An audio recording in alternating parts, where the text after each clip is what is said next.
بسم الله الرحمن الرحيم. الحمد لله على إحسانه وشكر له على توفيقه وامتنانه. أشهد أن لا إله إلا الله تعظيما لشأنه، وأشهد أن محمدا عبده ورسوله داعيا إلى رضوانه، صلوات الله عليه وعلى آله وأصحابه وإخوانه. قال تعالى: يا أيها الذين آمنوا اتقوا الله حق تقاته ولا تموتن إلا وأنتم مسلمون. اللهم علمنا ما ينفعنا وانفعنا بما علمتنا وزدنا علما يا رب العالمين. رب اشرح لي صدري ويسر لي أمري واحلل عقدة من لساني يفقه قولي. Amma ba'du. Segala puji bagi Allah Subhanahu wa taala yang memudahkan pertemuan kita pada kali ini untuk sama-sama kita belajar berkenaan dengan usul tafsir dasar dasar, ya, dasar-dasar usul tafsir. Kita masih memakai kitab Usul fi Tafsir karya Syekh Muhammad bin Saleh Al-Utsaimin rahimahullah taala. Pada kesempatan kali ini ada 4 poin yang akan kita belajar bersama berkenaan dengan kaidah besar, yaitu umumul lafz wa khusus sabab, ya. Al-ibrah bi umumi al-lafz la bi khususi as-sabab. Kemudian poin kedua berkenaan dengan al-makki wal madani, dan poin ketiga berkenaan dengan al-hikmah min nuzulil Quran mufarraqan, dan yang terakhir berkenaan dengan tartibul Al-Quran. Jadi 4 poin yang akan kita bahas pada kesempatan yang berbahagia ini. Para hadirin yang dirahmati oleh Allah Subhanahu wa taala, untuk pembahasan yang pertama masih ada kaitannya dengan pembahasan yang berkenaan dengan nuzul Quran yang kita bahas pada pertemuan yang lalu. Syekh menyebutkan pembahasan ini yaitu pembahasan umum umumul lafzi wa khususus sabab. Umumul lafzi wa khususus sabab.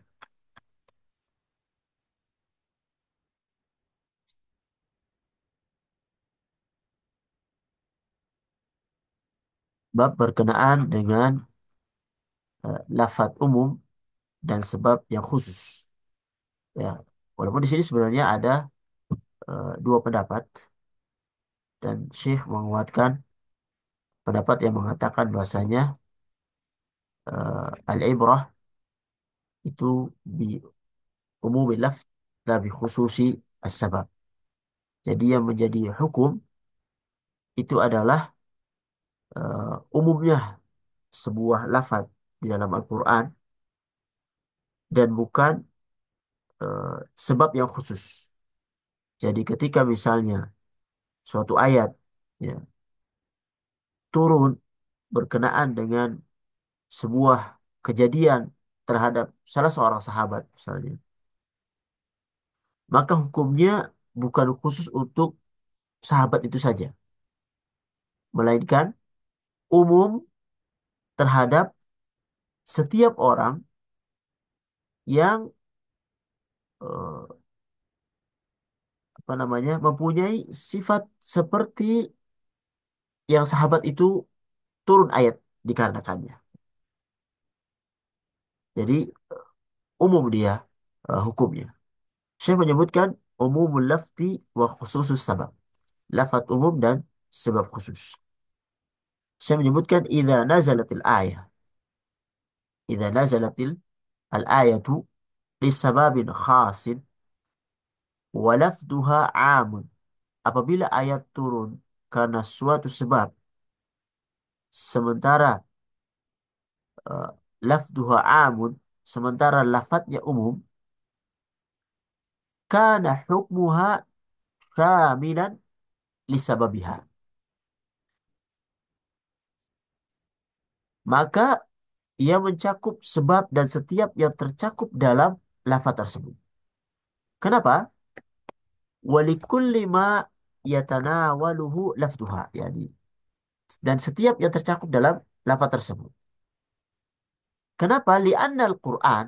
Ya, sebab Al-Quran itu. Li'anna al-Qur'ana nazala tashri'an aman li jami'al ummah. Karena Al-Quran diturunkan sebagai syariat yang umum, yang universal untuk seluruh umat. Fakanatil ibratu bi umumi lafdihi. Sehingga apa? Sehingga yang menjadi acuan adalah lafaz umum dalam Al-Quran yang diturunkan itu la bi khususi sababihi dan bukan sebab yang khusus. Ya, mungkin dengan contoh akan semakin jelas. Contohnya misalnya berkenaan dengan ayat yang menjelaskan tentang li'an. Li'an adalah seseorang suami eh, menuduh istrinya berzina. Kemudian terjadi mula'anah, saling melaknat satu dengan yang lainnya untuk membebaskan dirinya dari had. Ya, karena seorang suami yang menuduh berzina istrinya, kemudian kalau tidak terbukti, maka dia akan dicambuk sebagai hukuman qadhaf. Ya. Saya menyebutkan mithalu dzalika ayatul li'an. Ya. Contohnya adalah ayat tentang li'an. Wahya qauluhu ta'ala, yaitu firman Allah Subhanahu wa taala di surat An-Nur ya, ayat 6 sampai 9. Walladzina yarmuna azwajahum walam yakul lahum syuhada'u illa anfusuhum fasyahadatu ahadihim arba'u syahadatin billahi innahu laminas sadiqin. Wal khamisatu anna la'natallahi alaihi in kana minal kadhibin. Wa yadra'u anha al-'adzab an tashhada arba'a syahadatin billahi innahu laminal kadhibin. Wal khamisata anna ghadaballahi 'alaiha in kana minas sadiqin. Dan orang-orang yang menuduh istrinya berzina, ya, padahal mereka tidak mempunyai saksi-saksi selain diri mereka sendiri. Karena saksi dalam tuduhan seseorang kepada orang lain berzina itu harus 4 saksi. Dan 4 saksi ini harus melihat secara langsung bagaimana timba itu jatuh ke sumur. Harus jelas. Ya. Atau yang kedua, dengan cara li'tiraf. Ya, dengan cara mengaku. Kalau mengaku, itu cara yang kedua untuk itsbat bahwasanya dia telah melakukan zina. Sedangkan di sini suami melihat istrinya dan dia sendiri, tidak empat empat orang. Ya. Maka kalau ini tidak terbukti maka dia dicambuk. Allah Subhanahu menyebutkan walladzina yarmuna azwajahum wa lam yakul lahum syuhada illa anfusuhum. Dan orang-orang yang menuduh istrinya berzina padahal mereka tidak mempunyai saksi-saksi selain diri mereka sendiri, maka Allah katakan maka persaksian itu, ya persaksian orang itu ialah 4 kali dia bersumpah dengan nama Allah. Sesungguhnya dia adalah orang-orang yang benar. Kemudian sumpah yang kelima, bahwa laknat Allah atasnya, suami ya, jika dia termasuk orang yang berdusta. Kemudian istrinya sekarang.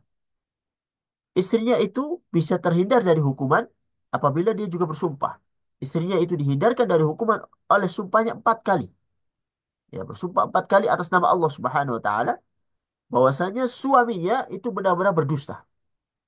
Dan sumpah yang kelima bahwa laknat Allah atas suaminya ya, jika suaminya itu orang-orang yang benar. Para hadirin yang dirahmati Allah Subhanahu wa taala,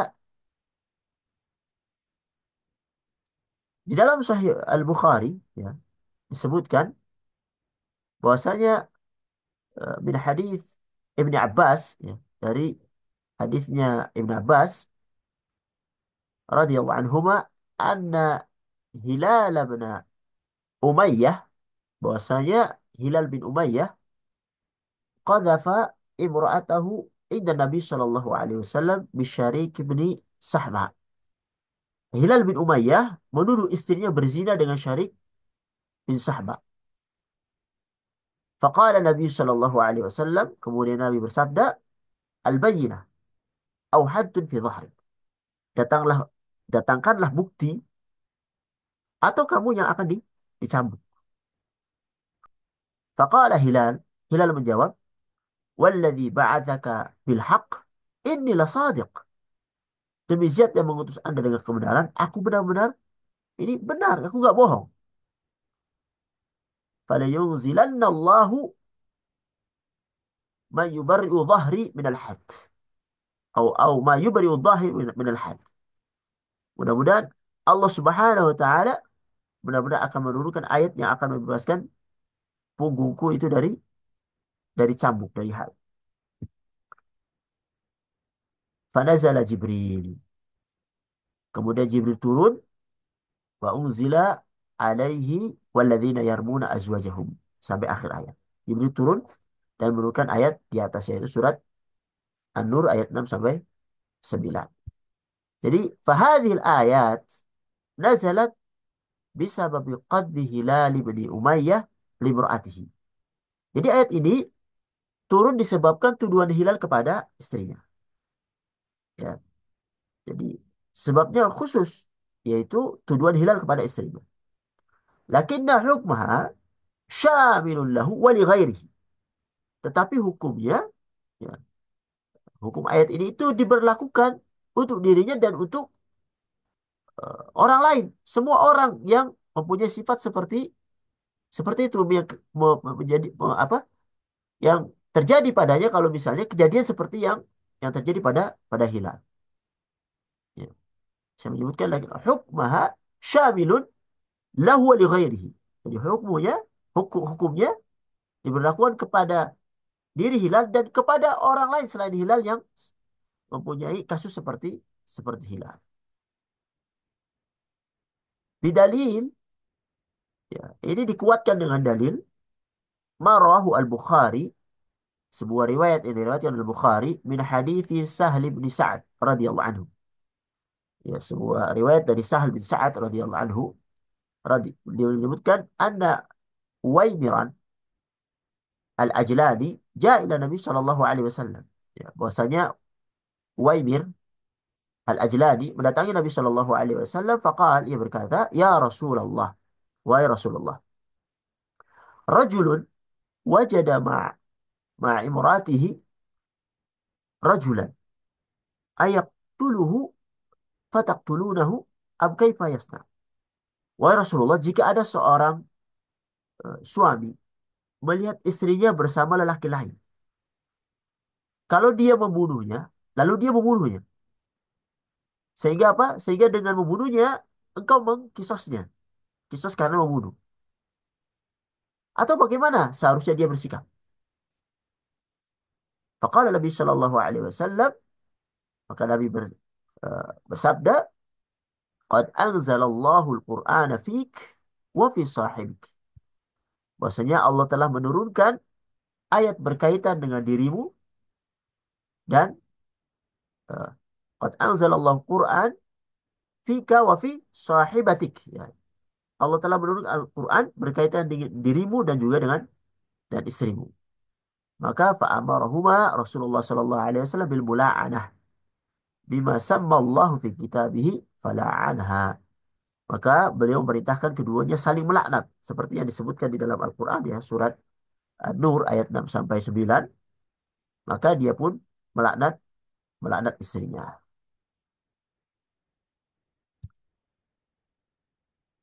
فجعلها النبي صلى الله عليه وسلم حكم هذه الآيات شاملا لهلال bin Umayyah wa ghairihi.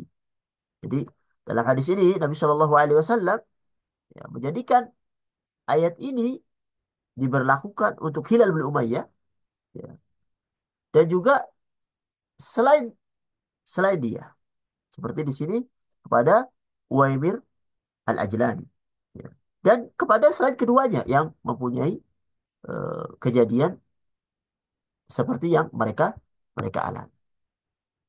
Para hadirin yang dirahmati Allah Subhanahu wa taala, kemudian Syekh rahimahullah menyebutkan di dalam kitabnya pembahasan setelahnya yaitu berkenaan dengan Al-Makki wal Madani, tentang ayat-ayat Makkiyah dan ayat-ayat Madaniyah. Apa maksud dari keduanya? Syekh memberi mukaddimah bahwasanya nazal al-Qur'anu ala Nabi sallallahu alaihi wasallam mufarraqan fi khilali 23 sanah. Al-Quran turun kepada Rasulullah sallallahu alaihi wasallam secara berangsur-angsur selama 23 tahun. Qadha Rasulullah sallallahu alaihi wasallam aktsarah di Makkah. Kebanyakan Rasulullah menghabiskan kehidupannya di Mekah. Ya, ya maksudnya Rasulullah tuh di Mekah selama 13 tahun dan di Madinah selama sepuluh tahun. Allah Subhanahu wa taala berfirman, qala Allah taala wa Qur'anan faraqnahu litaqra'ahu 'alan nasi ala mukthi wa nazzalnahu tanzila. Dan Al-Quran itu telah kami turunkan dengan berangsur-angsur agar kamu membacakannya perlahan-lahan kepada manusia dan kami menurunkannya bagian demi bagian. Quran surat Al-Isra ayat 106. Walidzalika qassama al-ulama'u rahimahullah al-Qur'ana ila qismain. Oleh karena itu para ulama membagi Al-Quran menjadi dua bagian. Makkiyun wa Madaniyun. Bagian Makkiyah dan Madaniyah. Syekh menyebutkan bahwasanya fal Makki, Makkiyah, ma nazala ala Nabi sallallahu alaihi wasallam qabla hijratihi ila al-Madinah. Ya, Makkiyah adalah apa yang diturunkan kepada Nabi sallallahu alaihi wasallam dari ayat-ayat sebelum beliau hijrah ke Madinah. Sebelum beliau hijrah ke Madinah. Jadi yang turun di Mekah, sebelum hijrah ke Madinah. Baik dia turun di Mekah ya, atau turun di luar Mekah. Jadi eh, ya, diperhitungkannya adalah perhitungan zaman, perhitungan waktu. Apa yang turun sebelum hijrah, baik turun di Mekah atau di luar Mekah, maka dia masuk Makkiyah.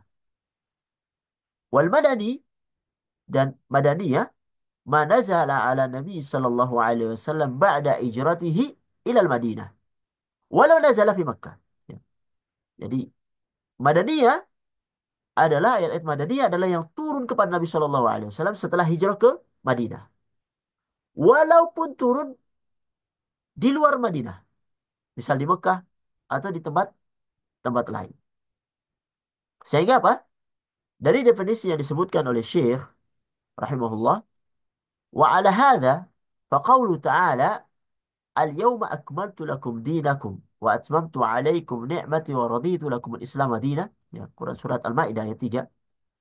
Bahwasanya Allah Subhanahu wa taala pada hari ini telah kusempurnakan untuk kamu agamamu dan telah kucukupkan kepadamu nikmatku dan telah kuridai Islam itu jadi agamamu. Ya, yang mana ayat ini turun di Arafah ketika Nabi Shallallahu Alaihi Wasallam sedang melaksanakan haji wada. Ya, Arafah berada di Mekah. Ya, Arafah berada di Mekah dan turun setelah hijrahnya Nabi Shallallahu Alaihi Wasallam, maka berkenaan dengan yang disebut oleh Syekh ini bahwasanya ayat ini ada termasuk Madaniyah karena turun setelah hijrahnya Nabi Shallallahu Alaihi Wasallam ke Madinah, walaupun turunnya dia di Mekah. Ya. Saya menyebutkan wala hadza faqaulu ta'ala al-yawma akmaltu lakum dinakum wa atmamtu 'alaikum ni'mati wa raditu lakum al-Islam madina min al-qism al-madani. Ya. Termasuk surat ayat Madaniyah. Wa in kanat qad nazalat ala Nabi sallallahu alaihi wasallam fi hajatil wada' bi Arafah. Walaupun ayat ini turun ketika Nabi melaksanakan haji wada di Arafah, yaitu di Makkah. Wa fi sahih al-Bukhari, dalam sahih Bukhari, an Umar radhiyallahu anhu annahu qala, bahwasanya Umar berkata, qad arafna dzalikal yaum. Kami tahu hari itu, ya, tentang ayat ini hari itu.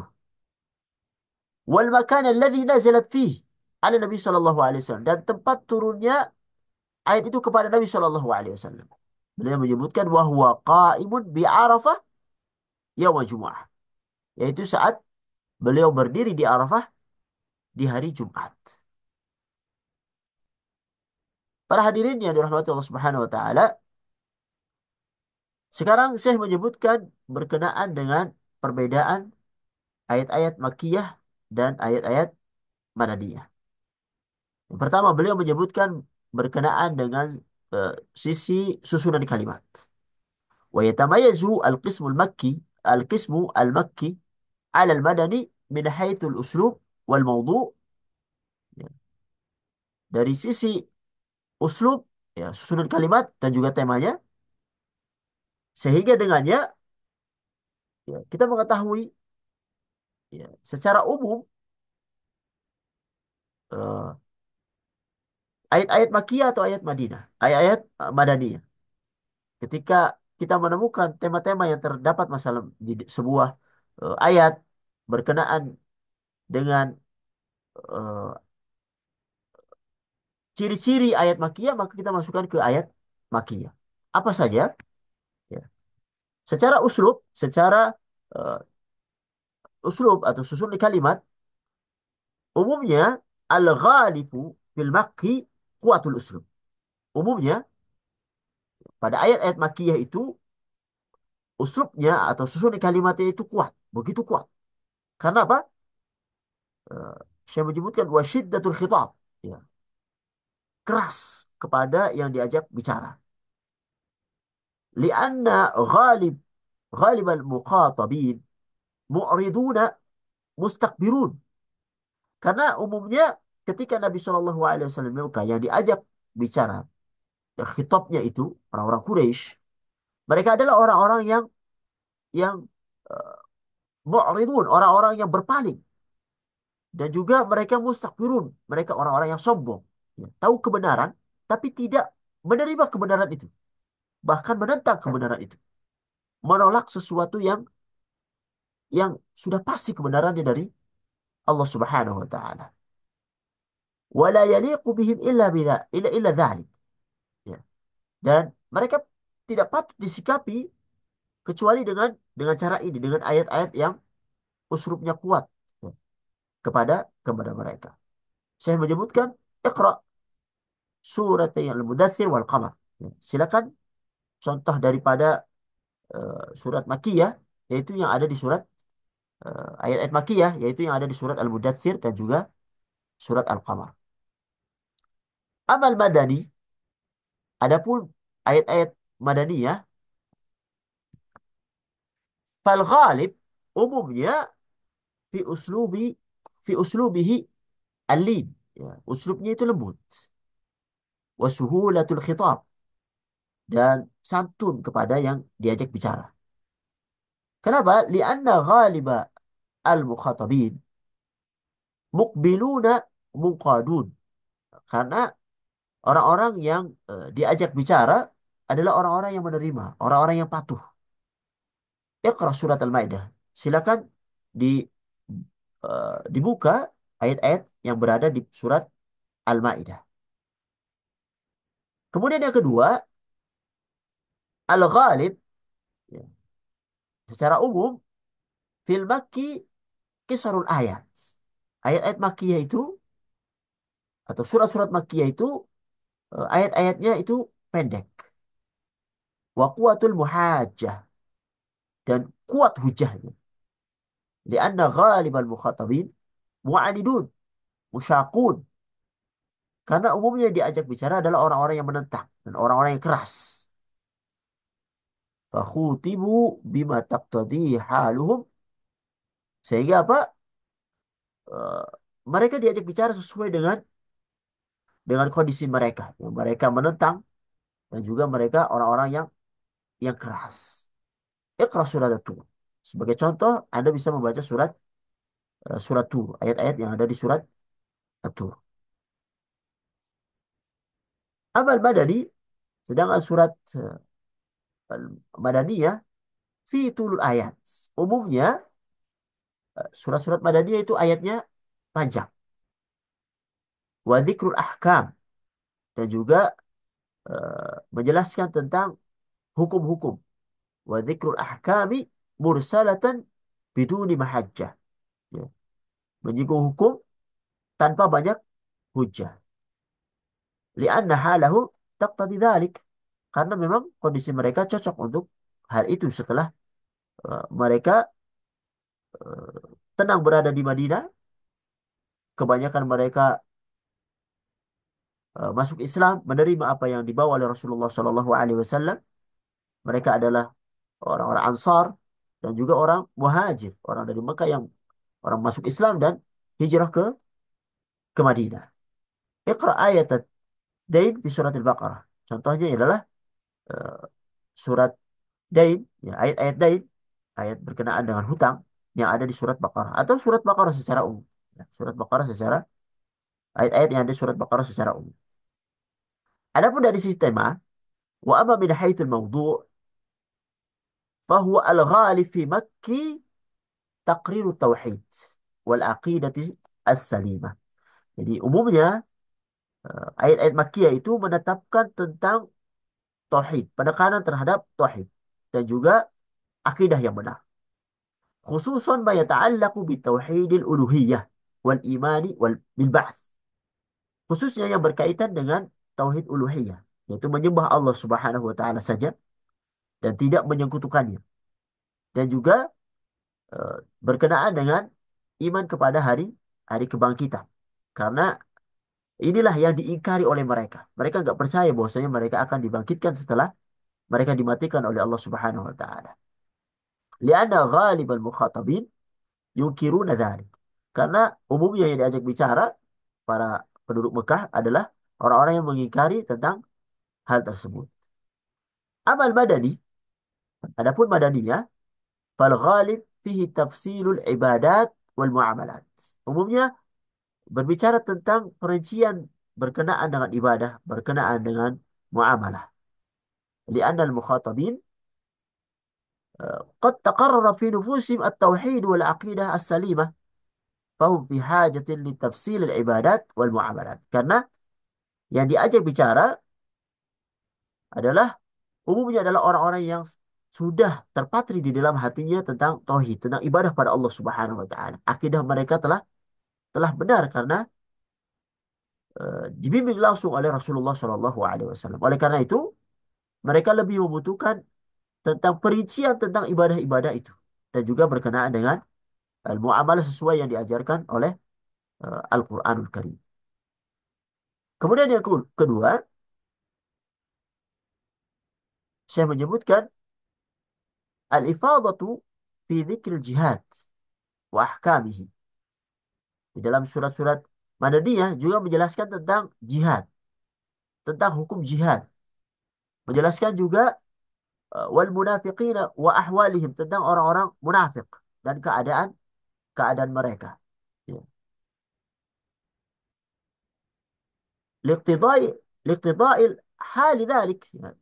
Karena memang sesuai dengan kondisi saat itu yang mana umat Islam di Madinah mulai menguat, ya, dengan pimpinannya Rasulullah Shallallahu Alaihi Wasallam, sehingga eh, secara khusus setelah Rasulullah dimenangkan oleh Allah Subhanahu Wa Taala pada perang Badar, tidak ada eh, lagi eh, orang-orang yang eh, mencoba untuk eh, apa namanya menyakiti kaum muslimin. Ya, mereka mulai mulai memperhitungkan keadaan kaum muslimin yang bisa mengalahkan kaum Quraisy yang jumlahnya lebih banyak dan mereka lebih sedikit dengan senjata yang sederhana di dalam perang Badar. Sehingga eh, me- me- me- menunjukkan bahwa saya kaum muslimin kuat. Sehingga apa orang-orang yang dulunya kafir kepada Rasulullah Shallallahu Alaihi Wasallam di Madinah, mereka tidak ada cara lain kecuali masuk kepada Islam, tapi pura-pura. Ya. Yang dinamakan ini adalah orang-orang munafik. Jadi orang-orang munafik itu adanya di Madinah, yang mereka menampakkan Islam, ya, supaya hak-haknya terpenuhi sebagai orang Muslim, tetapi menyembunyikan kekafiran dan permusuhan kepada Rasulullah dan juga kaum Muslimin. Dan ini berbeda dengan Al-Makkiyah. Jadi di penduduk Mekah tidak ada orang munafik, tapi ada orang-orang kafir.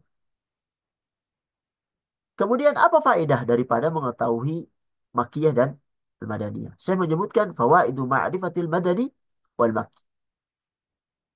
Ma'rifatul makki wal madani naun min anwa'i ulumil Quran al-muhimmah. Jadi mengetahui makiyah dan juga madaniyah termasuk jenis ilmu Quran yang penting. Ya. Wadzalika li'anna fiha fawaida minha. Yang pertama mereka Syekh akan menyebutkan beberapa faedah. Karena banyak faedahnya. Di antaranya yang pertama, zuhuru balaghatil Quran fi a'la maratibiha. Nampak ketinggian balaghah Quran. Quran. Di mana Al-Quran haitsu yukhatibu kulla qaumin bima taqtadi. Karena apa? Al-Quran berbicara kepada setiap kaum bima bima taqtadihi haluhum min quwwatin wa syiddah.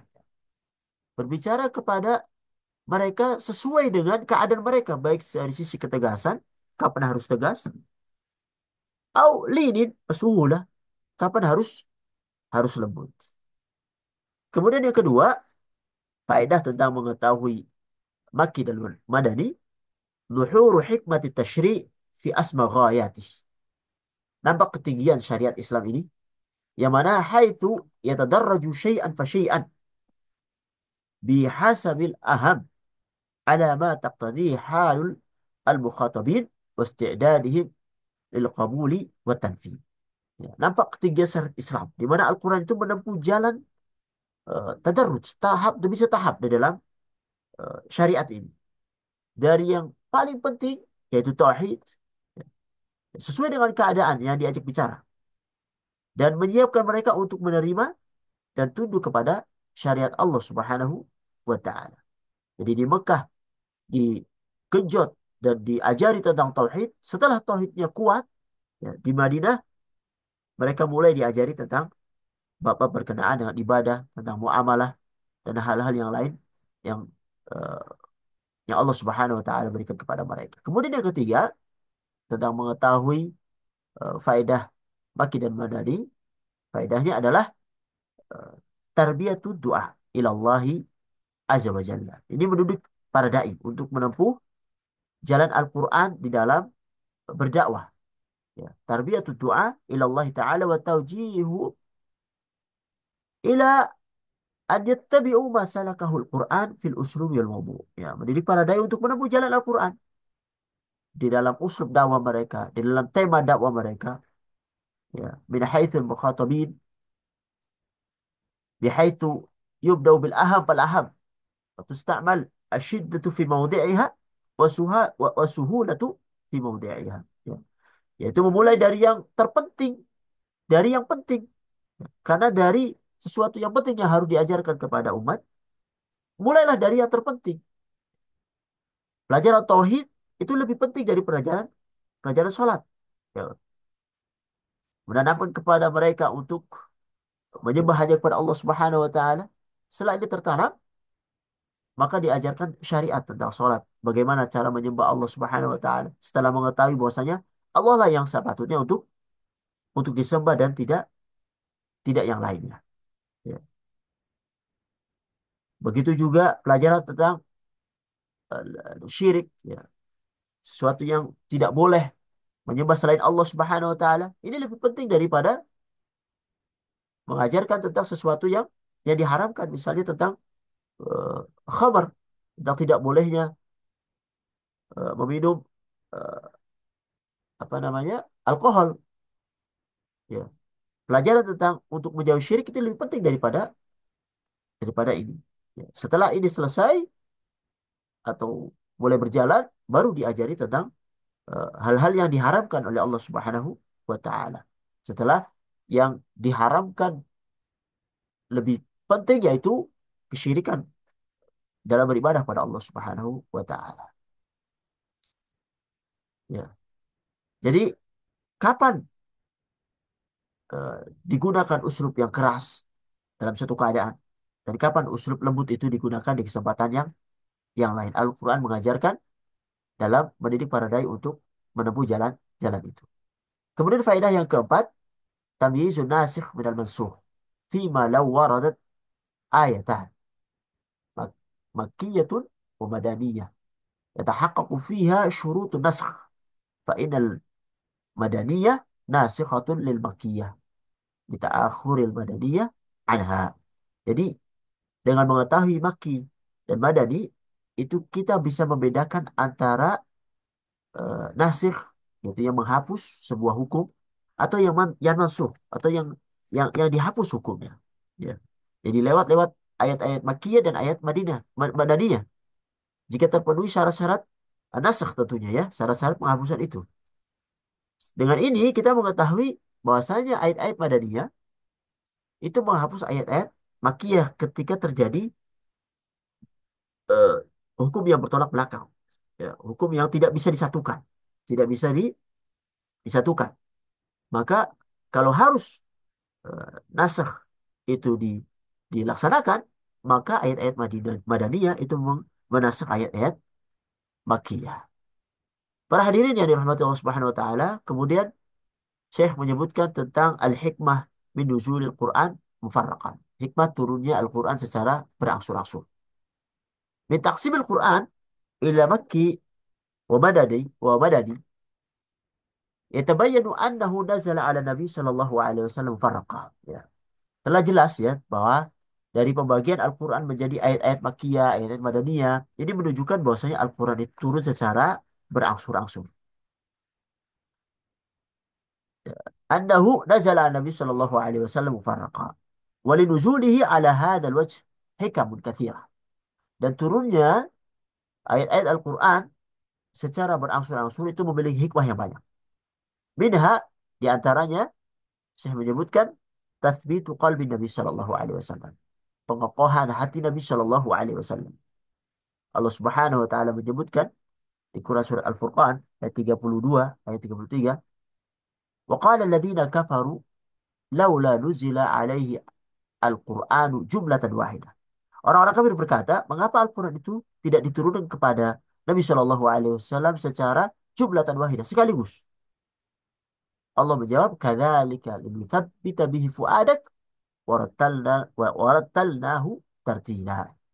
Demikianlah agar kami memperteguh hatimu, wahai Muhammad, dengannya, dan kami membacakannya secara tartil, berangsur-angsur, perlahan-lahan, dan benar. Wala ya'tunaka bimathalin illa ji'naka bilhaqqi wa ahsana tafsira.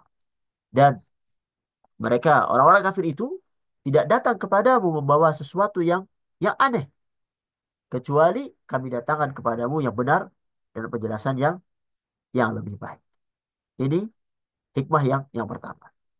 Hikmah yang kedua, Syekh menyebutkan an yashula 'ala nasi hifdhuhu wa fahmuhu wal 'amalu bihi. Memberi kemudahan bagi manusia untuk menghafal, untuk memahami, untuk mengamalkan.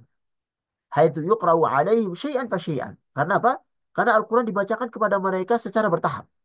Karena kalau langsung ya, satu Quran agak susah. Susah untuk menghafalnya, susah untuk memahaminya. Tapi ketika diturunkan secara perlahan-lahan, secara bertahap, sesuai dengan kejadian yang terjadi, maka lebih lebih lebih dapat untuk dipahami dan untuk dihafalkan dan untuk diamalkan karena sesuatu yang mereka lihat di hadapan mereka. Ini Allah Subhanahu wa taala sebutkan di Quran surat Al-Isra ayat 106, wa Qur'anan faraqnahu litaqra'ahu 'ala nasi 'ala muktin wa nazzalnahu tanzila. Ya. Dan Al-Quran kami turunkan secara berangsur-angsur agar engkau Muhammad membacakannya kepada manusia perlahan-lahan dan kami menurunkannya secara bertahap. Hikmah yang ketiga, tansyitul himam li- liqabuli ma nazala minal Quran wa tanfidhihi. Memberikan semangat untuk menerima dan melaksanakan apa yang Allah Subhanahu wa taala turunkan di dalam Al-Quran. Haitsu yashawwaqun nas bilahafin wa syauqin ila nuzulil ayah. La siyama indal ishtidadi lihajati ilaiha. Ya. Karena membuat manusia itu merasa rindu ya untuk turunnya Al-Quran, mengharapkan turunnya ayat Al-Quran. Terlebih lagi ketika mereka sangat membutuhkan suatu hukum yang jelas dari Al-Quran terhadap permasalahan yang mereka hadapi. Kama fi ayatil ifk wal li'an. Seperti misalnya ayat-ayat tentang al-ifk, Yaitu berita dusta yang disebarkan oleh kaum munafikin berkenaan dengan Ummul Mukminin Aisyah radhiyallahu anha, bahwasanya beliau melakukan serong dan segala macamnya. Ini ayat tidak langsung turun, ya, tapi turun dalam beberapa waktu kepada Rasulullah Shallallahu Alaihi Wasallam. Dan sesuatu dan ayat-ayat ini ditunggu ya untuk menjelaskan tentang bahwasanya Aisyah radhiyallahu anha itu bebas daripada tuduhan orang-orang munafik. Begitu juga tentang ayat ayat li'an yang kita sebutkan pada awal pertemuan. Kemudian faedah yang keempat, at-tadarruj fit tasyri', yaitu penetapan syariat secara bertahap hatta yasila ila darajatil kamal, sampai kepada tingkatan yang sempurna. Contohnya adalah kama fi ayatil khamar, ya, seperti ayat tentang khamar yang mana alladzina sa'an nasu alaihi wa alifuh. Yang mana manusia pada saat itu ya, mereka seolah-olah hidupnya tidak hidup kecuali dengan khamar. Mereka terbiasa dengan meminum khamar. Sehingga Pak, wa kana min as-sa'ab alaihim an yujabahu bil man' minhu man'an batan, yani. Sehingga apa? Sulit jika seandainya mereka diperintahkan untuk meninggalkan khamar secara spontan, secara total. Oleh karenanya di dalam pengharaman khamar ini, fanazala fi sya'nihi, turun di ayat-ayat tentang khamar ini itu secara bertahap. Yang pertama, awalan qauluhu ta'ala, di dalam surat Al-Baqarah ayat 219 ya, 219, Allah berfirman, yas'alunaka 'anil khamri wal maisir. Mereka bertanya tentang khamr dan tentang judi. Jawablah Muhammad, qul fihi ma itsmu kabir wa manafi'u lin-nasi wa itsmuhu ma akbaru min naf'ihima. Pada keduanya, pada khamr dan judi itu terdapat dosa yang besar. Walaupun ada beberapa manfaat bagi manusia. Tapi apa? Wa itsmuhu ma akbaru min naf'ihima. Tapi dosa keduanya itu lebih besar daripada manfaatnya. Di sini fakana fi hadhil ayah tahyi'atul linufusi liqabuli tahrimi. Ya. Ayat ini seolah-olah memberikan persiapan, ya, mukaddimah yang mana nantinya akan Allah Subhanahu wa taala haramkan khamar itu bagi manusia secara total.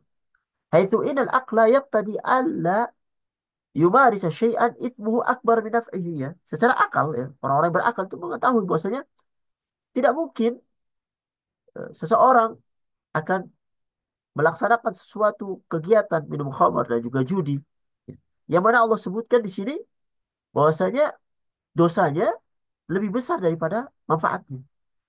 Orang yang berakal akan meninggalkan ini. Kalau manfaatnya lebih sedikit daripada dosanya, daripada kemudaratannya, maka orang yang berakal akan meninggalkan. Ini mukaddimah yang pertama tentang khamar. Thumma nazala thaniyan, kemudian turun ayat yang kedua, yaitu firman Allah Subhanahu wa taala, qaulu ta'ala, yang berada di surat An-Nisa ayat 43, ya ayyuhalladzina amanu la taqrabus salata wa antum sukara hatta ta'lamu ma taqulun. Wahai manusia, wahai orang-orang beriman, janganlah kamu mendekati salat sedang kamu dalam keadaan mabuk, sehingga kamu mengerti apa yang engkau ucapkan. Maka fi hadhil ayah tamrinun ala tarki fi ba'dil awqat wa hiya awqatis salawat. Ya, dalam ayat ini seolah-olah dilatih mereka untuk meninggalkan khamar di beberapa waktu, yaitu waktu-waktu salat. Ya, misalnya duhur asar dekat, mereka nggak minum. Maghrib isya dekat, mereka nggak minum. Jadi minumnya setelah isya, ya, yang agak jauh. Sehingga ketika waktu sholat, mereka sudah hilang itu bekas daripada minum khamar. Kemudian ayat yang ketiga, tsumma nazala tsalitsan. Kemudian ayat yang ketiga yang mengharamkan khamar secara total, itu firman Allah yang ada di Quran surat Al-Maidah ayat 90 sampai 92. Allah berfirman, ya ayyuhalladzina amanu innamal khamru wal maisir wal ansabu wal azlamu rijsun min amali syaitan fajtanibuhu la'allakum tuflihun. إنما يريد الشيطان أن يوقع بينكم العداوة والبغضاء في الخمر والميسر ويصدكم عن ذكر الله وعن الصلاة Fahal antum muntahun wa ati'u Allah wa ati'u Rasul wahdharu fa in tawallaitum fa'lamu annama ala rasulina al-balaghul mubin. Hai orang-orang yang beriman, sesungguhnya minum khamar, berjudi, ya, berkorban untuk berhala, mengundi nasib dengan panah adalah perbuatan keji dan termasuk perbuatan syaitan. Maka jauhilah perbuatan perbuatan itu agar kamu mendapat keberuntungan. Karena sesungguhnya setan itu bermaksud tidak menimbulkan permusuhan dan kebencian di antara kamu lantaran meminum khamar dan berjudi itu dan menghalangi kamu dari mengingat Allah dan sholat. Maka apa? Berhentilah kamu dari mengerjakan pekerjaan itu dan taatlah kamu kepada Allah dan taatlah kepada Rasul dan berhati-hatilah. Jika kamu berpaling, fa'in tawallaitum, jika kamu berpaling, maka ketahuilah bahwasanya sesungguhnya kewajiban Rasul kami hanyalah menyampaikan amanat amanat dari Allah Subhanahu wa taala dengan jelas. Fakana fi hadhil ayat al-man' min al-khamri man'an batan fi jami'il awqat ba'da an huyyat an-nufus thumma murrinat 'ala al-man'i minhu fi ba'd al-awqat. Ya, ayat ini berisi larangan minum khamr dari segala waktu. Larangan secara total, nggak boleh sama sekali. Setelah mereka diberi mukaddimah eh, oleh Allah Subhanahu wa taala bahwasanya khamr itu ada baiknya, tapi buruknya lebih banyak daripada baiknya. Kemudian eh, diberi apa namanya waktu yang lebih singkat lagi untuk meminumnya, yaitu tidak boleh mendekati sholat di waktu-waktu mereka hilang akal karena minum khamr. Setelah mereka terbiasa untuk tidak minum dengan jangka waktu yang lama, maka baru dia haramkan secara menyeluruh. Para hadirin yang dirahmati Allah Subhanahu wa taala, kita masih ada satu pembahasan berkenaan dengan tertib Al-Qur'an, yaitu tentang tertib kalimat, tertib ayat dan tertib eh, surat yang insya Allah kita bahas pada pertemuan yang akan datang insya Allah.